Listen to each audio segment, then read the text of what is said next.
মশলা বানানো হয়ে গেছে, কেমন টেস্ট হয়েছে সেটাই আমি দেখাচ্ছি, খেয়ে দেখছি কেমন হয়েছে।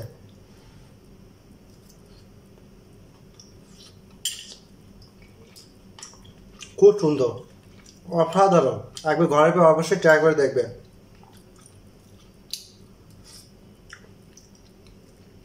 অসাধারণ টেস্ট হয়েছে। আজকে আমি পানির মশলা বানিয়ে দেখাবো তোমাদেরকে, আমি কিভাবে পানির মশলা বানাই সেটাই আমি তোমাদেরকে দেখাবো। আর ভিডিওটা যদি ভালো লেগে থাকে তো অবশ্যই লাইক কমেন্ট সাবস্ক্রাইব করে দিও, আর ফেসবুকে দেখলে হচ্ছে ফলো করে দিও। সহজভাবে কিভাবে পানির মশলা, এরকম পানির মশলা আশা করি তোমরা কখনো বানাওনি, আমি যেভাবে যে প্রসেসে আমি বানিয়েছি সেটাই তোমাদেরকে দেখাবো। চলো ভিডিওতে দেখছি কিভাবে বানানো যায় সহজভাবে। মশলা বানানোর জন্য আমি দুটো বড় পেঁয়াজ আমি সুন্দর করে কেটে ভেজে নিয়েছি, ঠিক আছে, আগের থেকে তেলে ভেজে নিয়েছি। আর নিয়েছি 10টা রসুন নিয়েছি, আর অল্প একটু নিয়েছি আদাটা সুন্দরভাবে কেটে ভেজে নেবে, ঠিক আছে, দুটোই ভেজে নিয়েছি।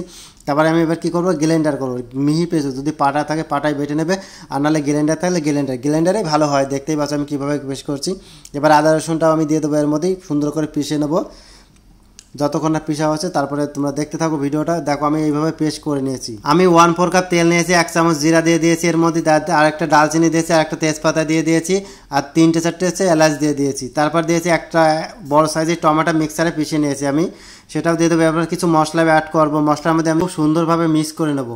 এখানে 1 চামচ ধনিয়া পাউডার নিয়েছি, 1 চামচ জিরা পাউডার নিয়েছি, 1 চামচ গরম মশলা নিয়েছি, আর নিয়েছি 1 চামচ মতো লবণ নিয়েছি, আর 1 চামচ লাল লঙ্কার গুঁড়া নিয়েছি। এবার টেস্ট অনুযায়ী লাল লঙ্কাটা দিতে পারো তোমরা, এখানে হলুদ ব্যবহার করবে না তোমরা, ঠিক আছে। এবার সব মশলাটাকে আমি এক এক করে দিয়ে দিয়েছি, সব মশলাগুলো এবার সব মিশিয়ে নিলাম। যখন হচ্ছে কষানো হয়ে যাবে তারপরে আমি দেবো যে আগের থেকে যে গ্রাইন্ডারের থেকে যে পেস্ট মানে বানিয়ে রেখে দিয়েছি আর কি, পেঁয়াজের যে পেস্টটা, এবার ওই পেস্টটা পুরো দিয়ে দেবো, দিয়ে সুন্দরভাবে মিক্স করে নেবে। এবার এখানে একটা জিনিস কী বলো তো, সুন্দরভাবে যখন সুন্দর তোমরা মিক্স করবে তত টেস্ট আসবে পানির তরকারিতে, ঠিক আছে। আর এই ভিডিওটা কে কোথা থেকে দেখছো অবশ্যই আমাকে জানিও কেমন। আর তোমরা কমেন্ট করছো না, কিন্তু ভিডিও দেখছো কিন্তু কমেন্ট করছো না। এবার গ্যাসটা বন্ধ করে দিয়ে ঠান্ডা করে নেওয়ার পরে এখানে আমি দই ব্যবহার করেছি, ঠিক আছে, 1/4 কাপ দই ব্যবহার করেছি। অবশ্যই দইটা যখন তোমরা দেবে তো অবশ্যই ফেটে নেবে, ঠিক আছে, না হলে কিন্তু দইটা ফেটে যাবে, নাহলে ভালো লাগবে না তরকারিটা, বুঝেছো। সুন্দরভাবে মিক্স করে নেবো, ঠিক আছে। এবারে কি বলো তো, 2টো কাঁচা লঙ্কা দিয়ে দেবো, ঠিক আছে। 2টো কাঁচা লঙ্কা দেওয়ার কারণে গন্ধটা খুব সুন্দর আসে, টেস্টটাও ভালো আসে তো কাঁচা লঙ্কাতে। আমি দেখো কীভাবে মিক্স করে নিচ্ছি। এবার কী করবো, জল পরিমাণ মতো জল দেবে। যারা রুটি খাওয়ার জন্য বানাবে তারা ঘাট রাখতে পারো, আর যারা হচ্ছে ভাতের জন্য খাবে তাহলে একটু পাতলা করতে পারে। এবার আগের থেকে পানিরটা আমি ভেজে নিয়েছিলাম, ঠিক আছে, পানির ভেজে নিয়েছি। আর আগে কিছু পানিরটা আমি অ্যাড করে নিয়েছিলাম, সেটা দেখাইনি।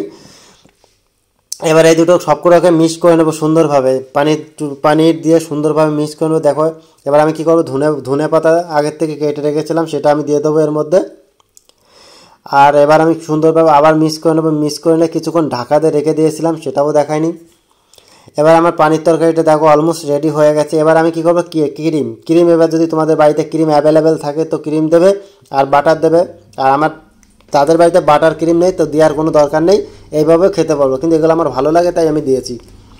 তো আমার এই ভিডিওটা কেমন লাগলো অবশ্যই জানাবো, আর ভিডিওটা ভালো লাগলে লাইক কমেন্ট আর সাবস্ক্রাইব করে দিও, ঠিক আছে। Thank you.